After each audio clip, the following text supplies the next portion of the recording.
Wrestling is a male-dominated sport. Young men in high school making up 95% of the rosters, but if you saw Coldwater wrestle, you'd see Ashley Tobe in the 120-pound weight class, wrestling in a varsity spot and representing the 5%.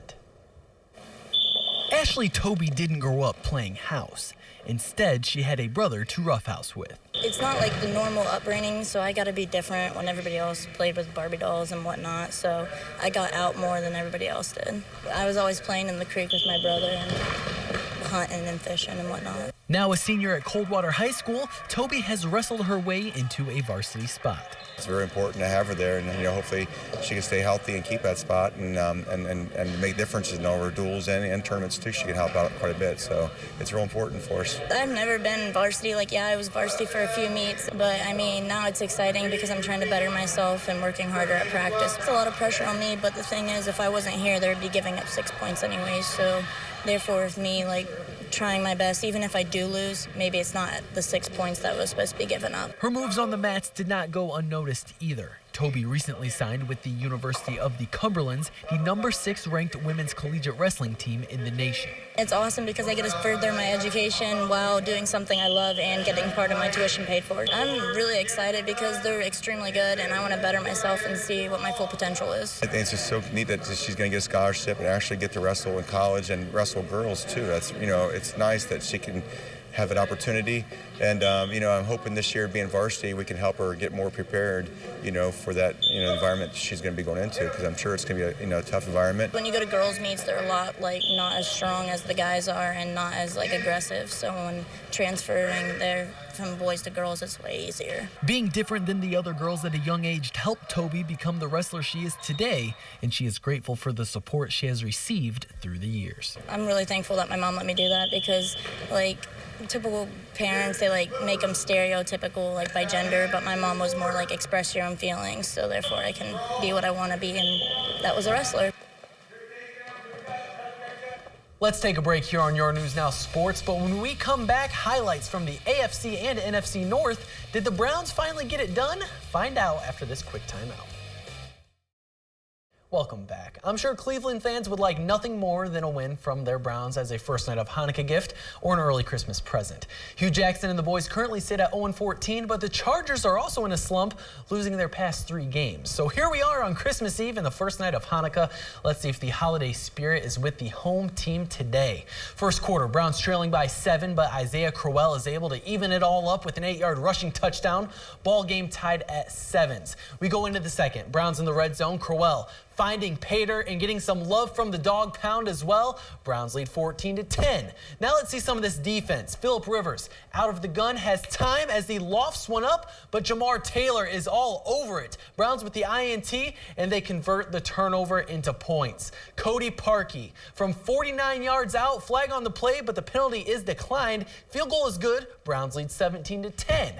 Now we go into the fourth. Chargers looking to take the lead. Rivers has Tyrell Williams, but what a play by Taylor, knocking the touchdown out of his hands. So now the Chargers are going to take 3 to tie the game, right?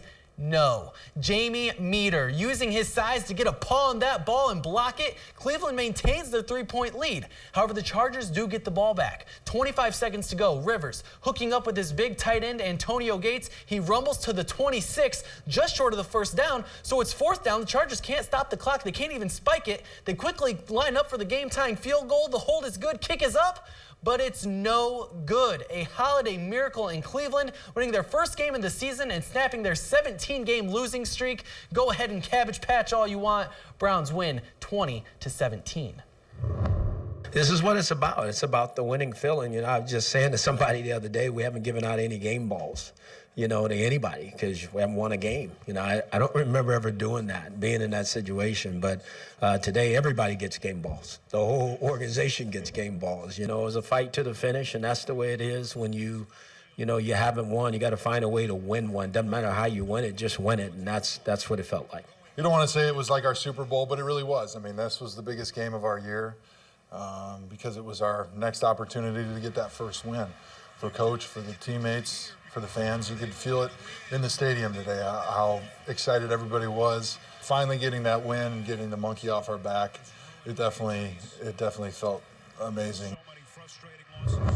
Moving to the NFC North, the Packers trailed the Lions by 1 game for the division lead and need to win out to lock up their spot in the postseason. First quarter, Packers up 7-3, and they strike again. Aaron Rodgers to Devontae Adams, a nice 24th birthday present for the wide receiver. Pack up 14-3.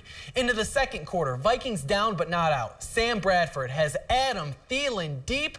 No one around him. He jogs right into the end zone and takes a Lambo leap. Green Bay does not like that, and this is how Rodgers responds. Scrambling out of the pocket, and they call it the frozen tundra for a reason. Putting Xavier Rhodes on skates as he scampers in. Rodgers showing how the leap is actually done. Packers win 38-25. Staying in the NFC North, the Bears coming off a heartbreaking loss to the Pack, looking to get back against the Skins.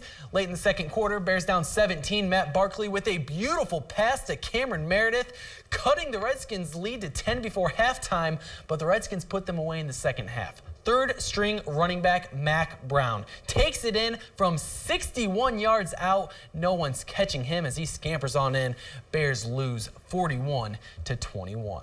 And on the NFL Network, the Bengals and Texans just now wrapping up. Not much offense seen until the fourth quarter. The Bengals had a chance to win it with a 42-yarder from Randy Bullock, but he missed wide right. The Texans win 12-10.